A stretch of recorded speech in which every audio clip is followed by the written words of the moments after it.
All right, we'll start from the top. Here we go in 5, 4, not yet.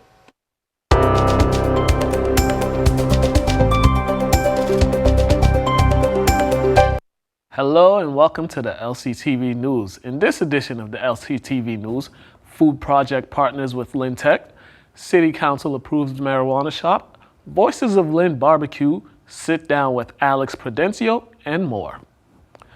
Lynn Tech and the Food Project have partnered to build a new urban farm site on Neptune Boulevard. Plans have already been put in place for the Food Project staff and youth to begin construction of the 1,200-acre farm this fall. Previously, the farm was on Monroe Street before construction began at that location. This new space on Neptune Boulevard is a replacement from the previous location on Monroe Street. The Food Project will continue to grow produce at the greenhouse at North Shore Community College. This new farm will support Lynn Grow's priorities of food access, community gardens, and food education. The Food Project is a nationally recognized nonprofit organization that works at the intersections of youth food, and community. On Tuesday, during the City Council meeting, the City Council's Recreational Cannabis Site Review Committee approved a proposed recreational marijuana site to DM Cannabis, an Oregon-based company. The proposal from DM Cannabis is a 1,200 square foot retail store at 229 Lewis Street. DM Cannabis, with this approval, can now seek special permit from the City Council. A public hearing has been set down by the Council for the special permit. The city's zone ordinance states that a marijuana establishment cannot be located inside a residential building. DM Cannabis plans to occupy all 3 floors of the building, which would require the current tenants to move out the building. To change residential use of the 2nd and 3rd floor, a variance requirement from the Zoning Board of Appeals would be needed. This would also require parking. The building lacks off-street parking at this time. Off-street parking is a requirement for a retail establishment. Lynn Community Television welcomed the Greater Lynn Chambers of Commerce Wednesday morning for a breakfast club meeting and ribbon-cutting ceremony. The networking event was a chance for residents to explore LCTV's studio and give them the opportunity to get a first-hand glance at LCTV's contribution to the community. Mayor McGee presented LCTV with a citation, and the morning was capped off with a ribbon-cutting ceremony to acknowledge LCTV as a nonprofit organization in the city of Lynn. Now for the police update.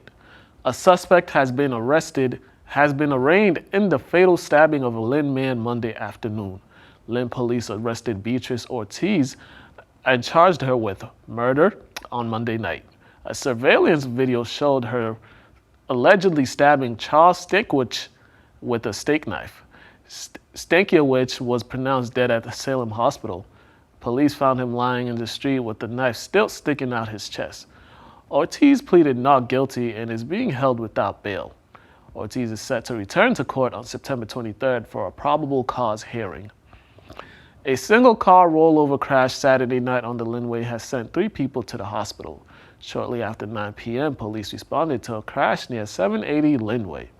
The 3 drivers were able to escape out of the vehicle and were treated for minor injuries.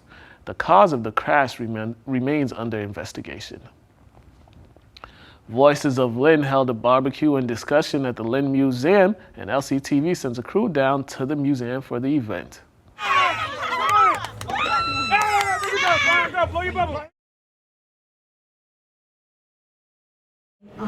Thank you to Cinder and her committee for inviting me here today to be a source of inspiration or empowerment to our community, especially to our women.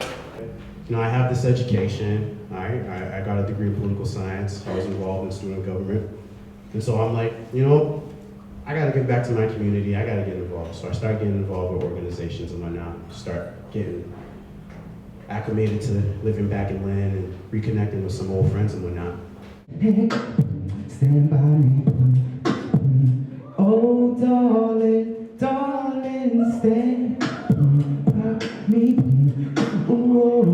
Having a good support system too, who started, I got arrested April 12th, April 15th, I had my first piece of mail. It was from her right there, Caitlin Porter, and she's still here to this day. Were shot and killed, and it was a really difficult time for the city. But another piece that kind of made it worse was the broader reaction of kind of demonizing. You know, back then, classical was the school that was considered the bad high school, and I think that's changed. And Lctv was on the scene at Ernie's Harvest Time for a block party. Free food, music, and raffles were some of the highlights from the block party.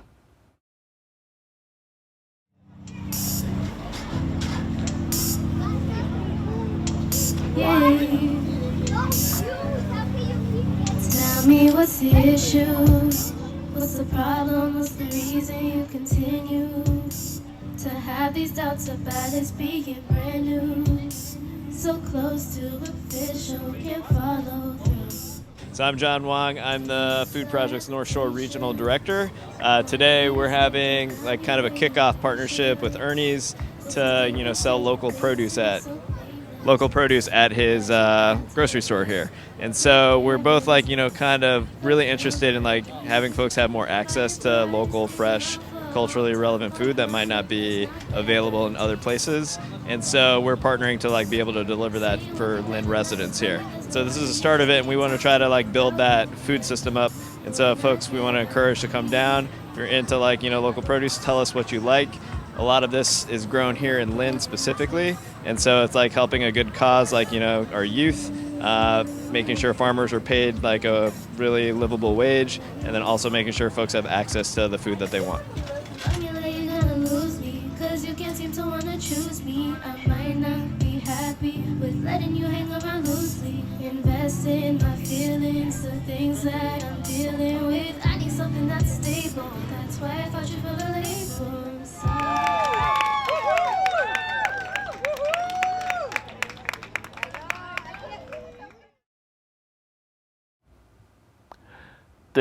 This past Monday, Lctv held a community discussion on racism and vandalism pertaining to the recent hate-filled vandalism and graffiti that have appeared in the city. Thank you so much again for coming.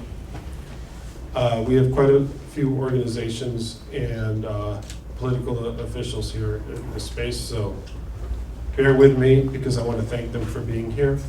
So I have a very, very brief presentation. Just for some of the folks who may have not seen online what has happened. Then I have a slide of symbols to look for and also steps in how to report it when you see it. And then this happened recently to a work of art on Mount Vernon Street.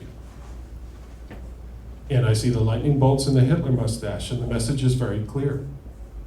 So again, the people saying, well, those lightning bolts, you have to judge it in context, and there were people using it in the 70s and 80s, and maybe they're still using it.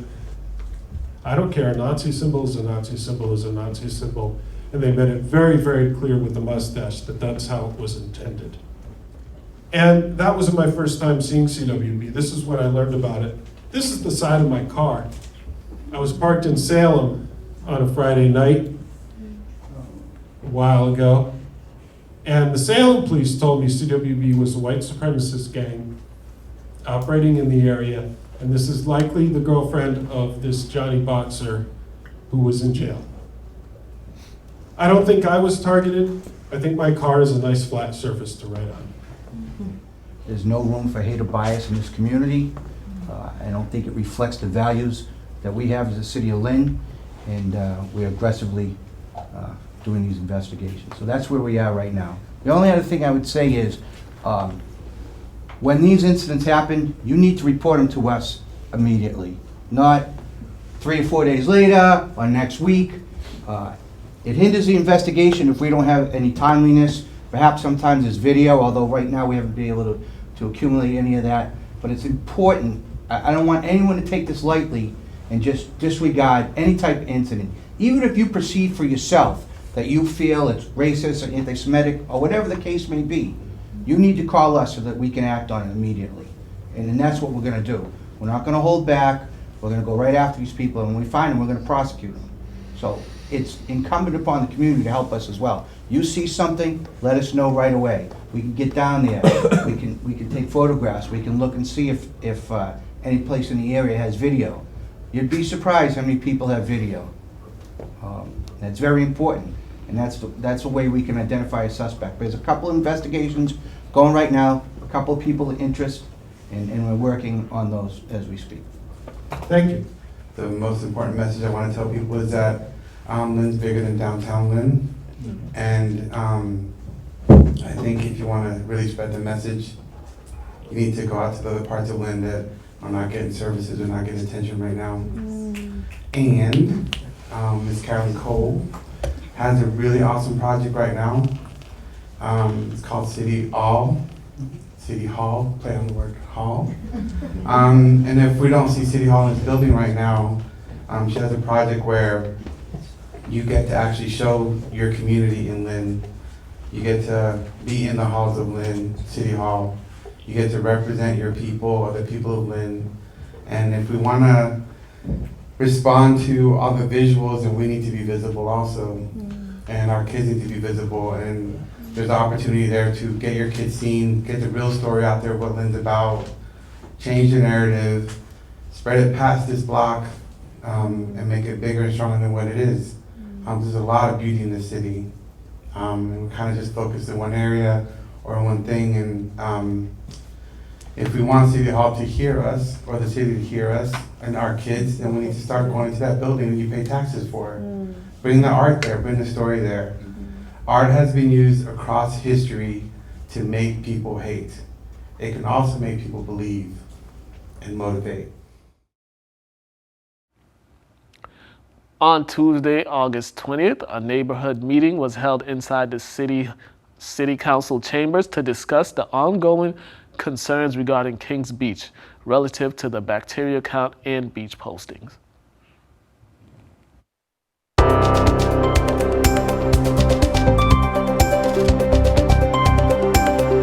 I mean, we're a lot further today than we were 2 weeks ago. And I can tell you that communication has opened up with DCR and the state and the city.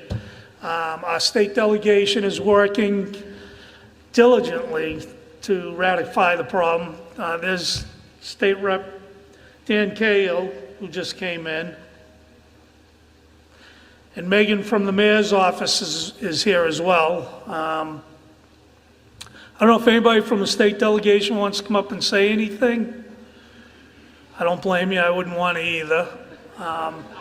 But just to show you that they are here tonight, as well as the town of Swampscott, and that we are going to start working on this. Hopefully what's going to happen is the 5 committee members will meet at least once a month, and every 2 to 3 months will come back and give us a heads up as to what's going on. This isn't going to be fixed overnight. It's been a problem for years, and we're going to do our best to ratify the problem.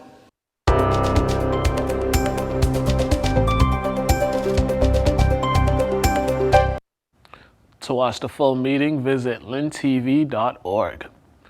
On August 13th, the Outlaws football were presented with citations from the City Council for their championship season.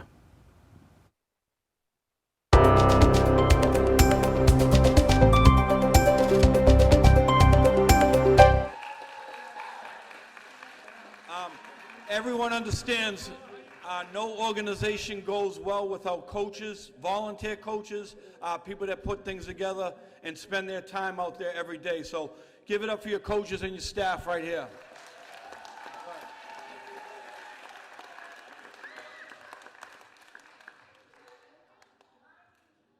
Randy Mahia. Christopher Menieva. Jakai Norwood.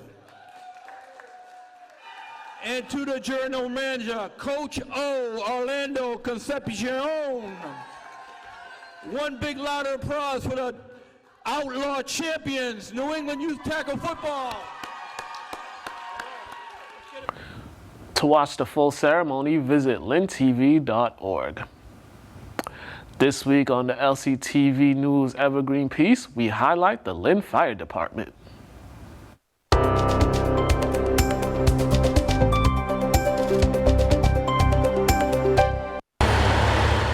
The Lynn Fire Department headquarters, located on Western Ave, is one of 6 active fire stations in the city of Lynn. I've been on the job about 26 years now. Fire Chief Stephen Archer oversees the City of Lynn's fire department. It's a wide-ranging responsibilities as far as running the fire department and the administration of the fire department. It involves obviously a lot of manpower issues, involves budgeting, working with City Hall and working with other departments, and so it's very, very wide-ranging, the role and job of running the fire department. Right now we have 6 active stations that we respond from, as well as 2 other stations that we use as offices and storage equipment. But there are 6 active stations. We run 6 engine companies and 3 ladder companies, a line complement of 182 personnel, as well as office personnel and fire alarm. It's always a good practice for a chief to be as visible as he can within the department on a regular basis. The day-to-day operations of the firefighters vary. In his 26 years of service, Chief Archer has seen many changes in how fires are handled. By continually doing training drills with his staff, they will be better equipped to handle any situations they come across. Every day is different, and that's what's so great about this job. Is what firefighters love about the job is that you come to work on a daily basis and you just never know what you're going to be confronted with on that day, and that's what makes it interesting, what makes it great. They can have days when they come in and they're just going about their daily routines, doing their house cleaning duties and training drills. We do a lot of training around here, and then in a moment's notice, the bell hits and you're on an aerial, or you're on a tip pipe knocking down fire. Firefighting has evolved. Things have changed from what they were years ago, and we need to keep up on the latest technology that's available to us. And we need to keep up on the latest techniques to do our job, do it more efficiently and more safely as well. So training is a big, big part of what we do.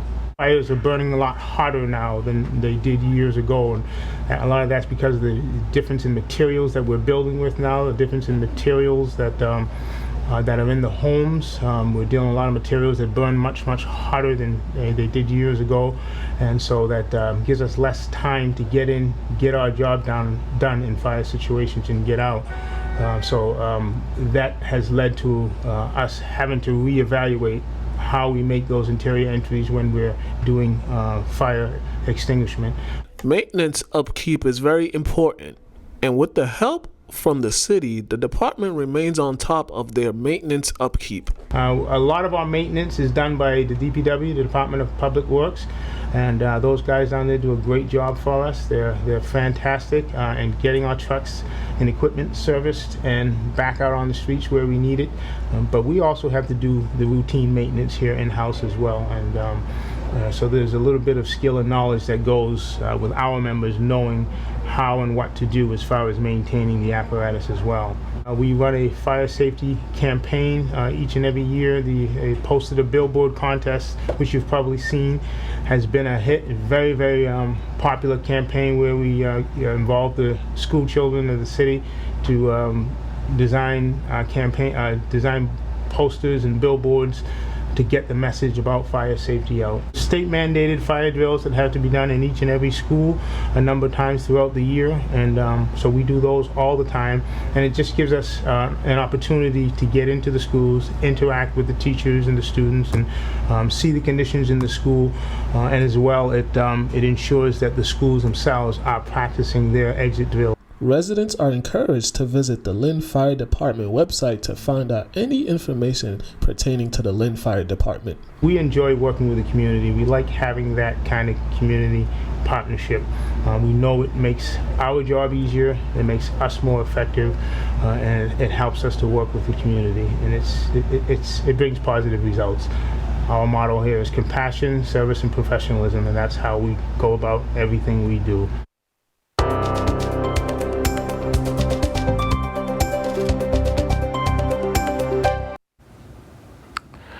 Now for a weather update with meteorologist Justin Perry.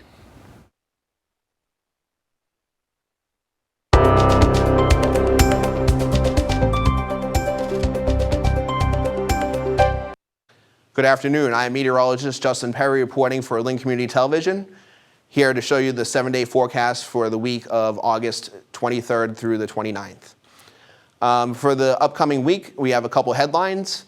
Much cooler start to this week coming up with some onshore winds and some clouds and showers, and then more significant chances of rain towards the middle of next week. So let's look at the pattern for the week coming up. First, we have a kind of a battleground between two high pressure systems stalling out a front across the mid-Atlantic states, and that will create some showers and some rain for the shoreline this morning, but that's heading out to sea.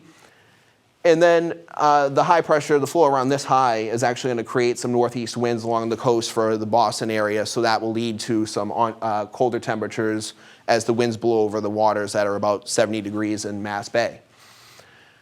So that's the pattern that will kind of stagnate and hang around for a few days, and then we'll wait on this high low pressure system over the upper Midwest in Canada to slide east and drag this cold front and its associated rain and showers with it across the northern U.S. and eventually into New England by late Tuesday and Wednesday. So we can look at the 7-day forecast coming up. For today, we're heading for about 80 degrees, another beautiful day after we get rid of these morning showers.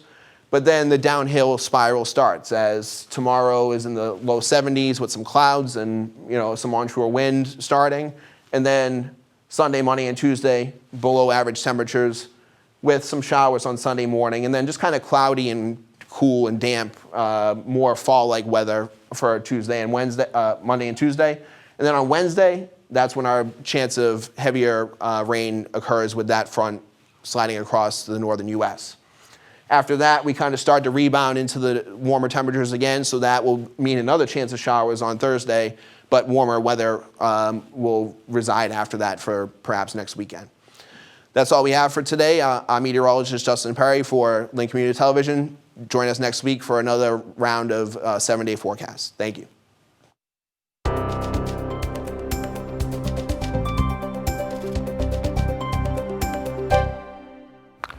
Now for the sports update.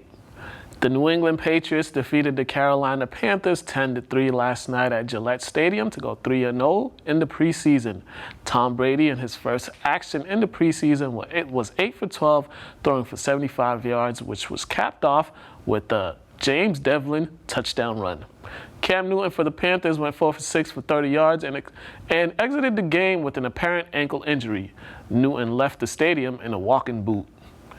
The Boston Red Sox defeated the Kansas City Royals 5-4 last night at Fenway Park. J.D. Martinez hit 2 homers in the 4th inning to tie the game 2-2. Xander Bogaerts followed Martinez's home run with a 2-run double to give the Red Sox the lead for good. The game was a makeup for the suspended matchup on August 7th. Next up for the Red Sox is a matchup with the San Diego Padres tonight in San Diego. First pitch is set at 10:10 p.m. The Lynn English Athletics Hall of Fame Committee announced its 2019 inductees. This year's inductees includes Joel Abramson, Douglas Anderson, Sean Blue, Gary Bogart, Raymond Brown, James Down, Kevin Franklin, Peter Holy, Joyce Knapp, Donald Lucia, Joseph O'Connor, Michael Pazik, and Christine Pierce. The Hall of Fame ceremony will take place on Tuesday, October 8 at Spinelli's in Linfield. On this week's Lynn Lowdown, we sat down with Alex Prudencio. Here is this week's Lynn Lowdown.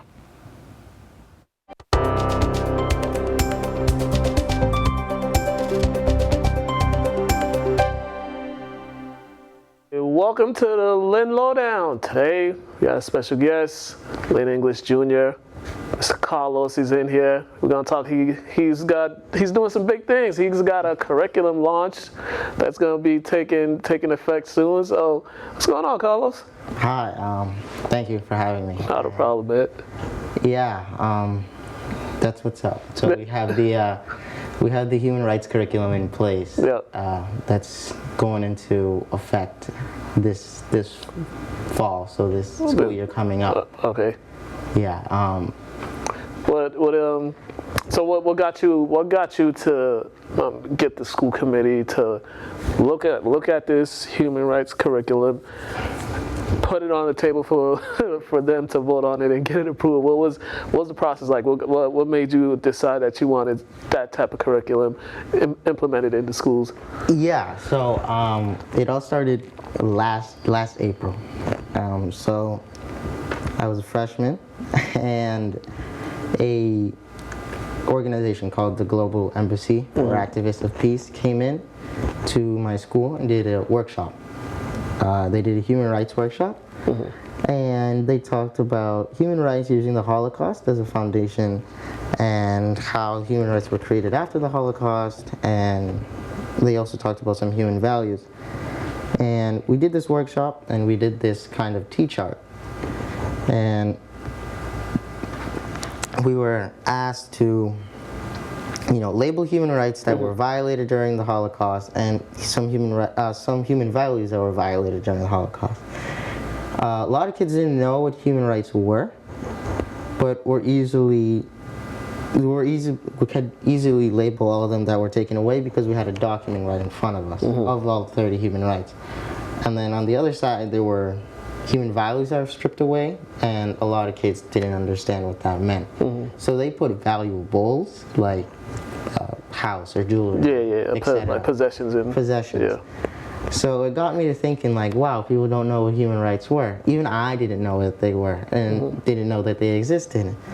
And I soon, quickly after, I began to volunteer with the Global Embassy for Activists of Peace because I thought it'd be a good way to get all my volunteers hours out of the way.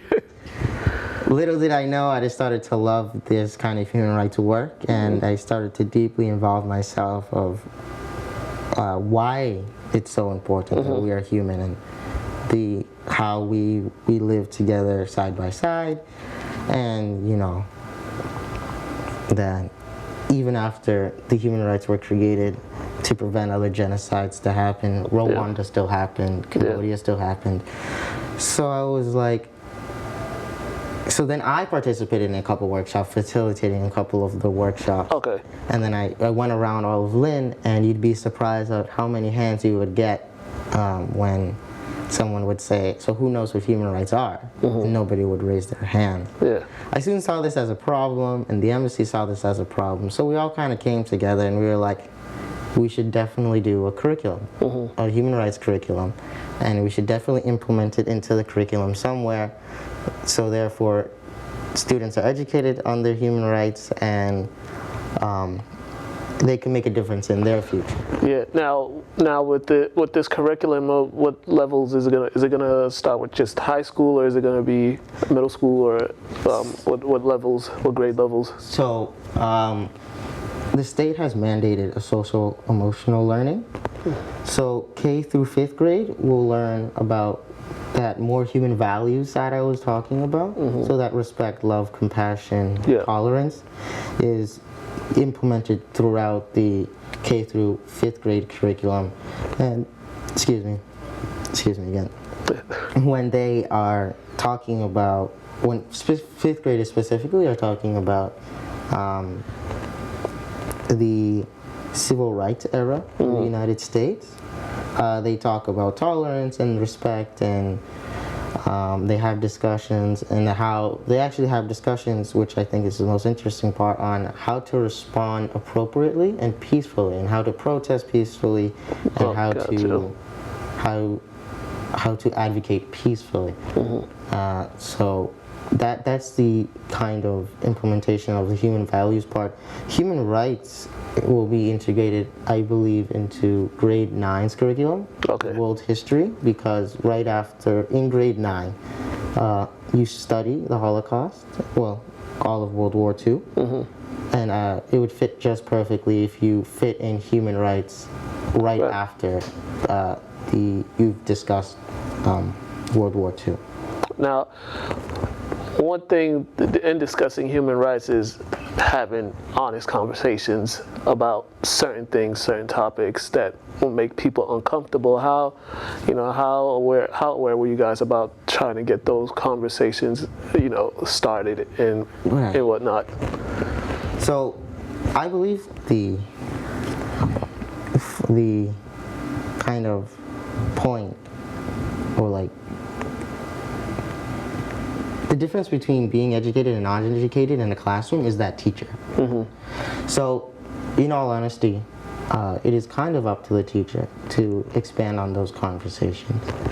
But I have been in classrooms already, and we've had deep conversations that made other kids not so much uncomfortable, but we've had discussions and different opinions. So it's all up to the teacher to kind of facilitate and make up that kind of push to guide them in that conversation. And with the upcoming future, because I just mentioned that they'll have those how to converse peacefully and how to come to terms. Hopefully in the near future, when they come up in those conversations, when that generation comes up on those conversations, they'll know how to already peacefully interact, how to respect one another's opinion. As of right now, I believe that some of the students are pretty good at having those conversations. So, like I said, it's one, up to the teacher, and then two, it's all up to the students and how they choose to respond. Now, for you personally, how are you going to be doing any more facilitations of these human rights discussions, or volunteer work with the Global Embassy?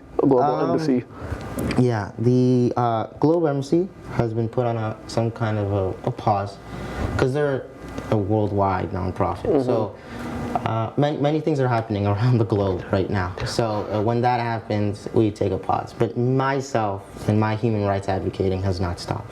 So throughout the school year, I will be doing a couple of things with the curriculum department just to make sure that they're on track with this human rights kind of curriculum, and making sure that my idea has fit onto a piece of paper. So I will be kind of facilitating and having somewhat of an opinion on this human rights curriculum. I forgot to mention that I do work with a team of these wonderful girls, so Nyla, Marmo, Michelle Nolasco, and Jasmine Fo, who all work with me. Okay. So they also are involved and they help me. So we together will be doing some, hopefully, interactions with some primary, elementary school kids. Okay. And yeah, so I think it'd be interesting. So it seems like a lot of you guys focus is trying to start with the younger students first and then work your way up. Yeah. That's just kind of the natural flow. Yeah. And that's kind of the way it has to be. I can't kind of control over everything, and that's the control they've given me, and I don't have a problem with it. So. All right. Well, our 10 minutes is up. That's a good thing you're doing, man. That's a good thing. There's definitely changing the curriculum, because this is changing times. People evolve when, curriculum's got to, reflect on society and how society works. But that's a good thing you're doing, man. And if they want to get in contact with you with anything or have any questions, where can they reach you? Social media, plug it in, or? Yeah, just on Facebook. Search up my name, Carlos Prudencio, on Facebook, and it should be hopefully one of the first profiles you see. It has my face on it. All right, there you have it. Carlos Prudencio. Yeah. Doing great work in the city of Lynn, high school junior. Thank you. He's gonna be doing great things in the future. So, you guys been watching the Lynn Lowdown. Have a great day, ladies and gentlemen.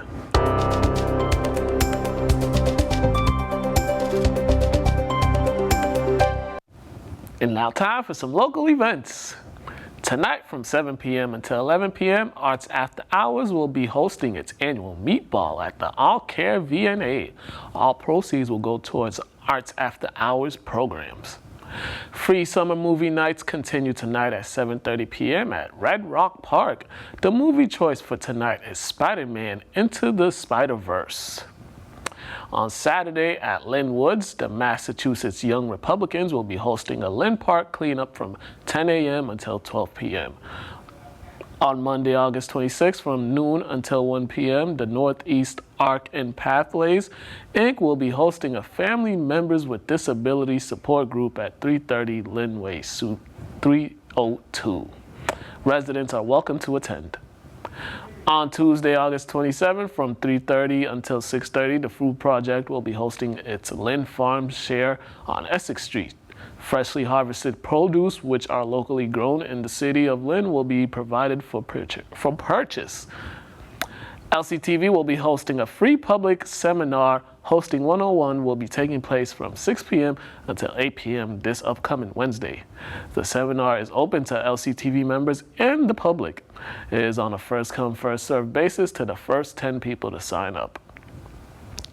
Lctv's next Paramount film series will take place on Monday, September 9th. The movie choice for September is Back to the Future. Doors open at 6:30 p.m. Movie begins at 7 p.m. Free popcorn and beverages will be available. Thank you for watching the LCTV News. Like us on Facebook and subscribe to our YouTube channel and visit us at lyntv.org to watch any show, anytime on your computer, tablet, or phone. I'm Mukala Kabongo. Have a great day and weekend.